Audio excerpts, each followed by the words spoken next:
Today could possibly be the D-Day for the two-member Indian team currently in Chile to try and identify the real mastermind behind IC-814 hijack. If the man in Chilean custody is indeed Abdul Rauf, Indian authorities will begin to push for his extradition back home. Abdul Rauf is a Pakistani citizen, also a brother of JEM chief Maulana Masood Azhar.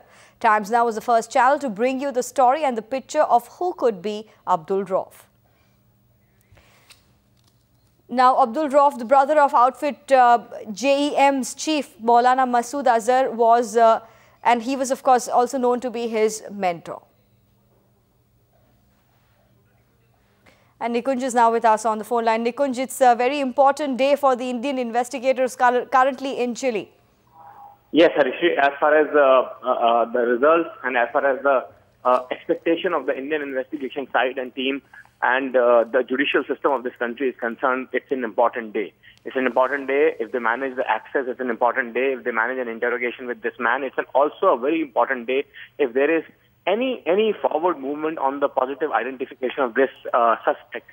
It is not necessary that Indian team would be able to establish his identity in one go and quickly be able to say that this is the man who was the mastermind, key plotter, and financier of the IC-814 hijack, because it's a more than decade-old crime. No one in India has seen his photographs. No one has fingerprints or DNA samples. But nonetheless, even if there is a bit of a movement forward in terms of identification of this individual, the suspect held by the Chileans say that they are pretty reasonably sure that they have caught the right man. If Indians can also reach the same conclusion, it surely would be a very, very important day. Nikunj, can you run us through the identification process and the legal options actually that Abdul Rauf has that he can use to create hurdles for the investigators?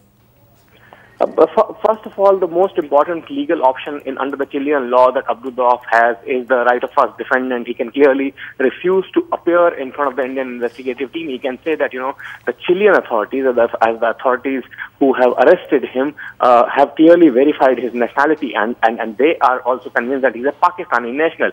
He can very clearly say that, the Indians have no business with him. If at all any investigation team, if at all any consular access or any other foreign intervention has to be brought in, that has to come from Islamabad, that has to come from Pakistan. And he can surely refuse to appear in front of this investigative team, number one. And number two, he can certainly move a plaint in the court of law and say that he can only be tried and he should only be tried for the crime that he had committed in Chile. Irrespective of the red corner notice pending against him, the Chileans have arrested him for traveling on the fake visa, and they must prosecute him for that before thinking in terms of his deportation or extradition. So there are a number of options available to this suspect currently in the Chilean custody.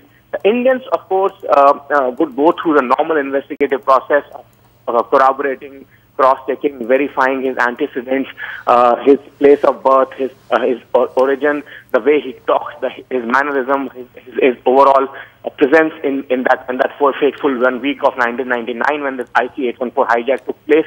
And these are unfortunately only options available to the investigative team, Harsh. Thanks, Nikunj, for those latest details.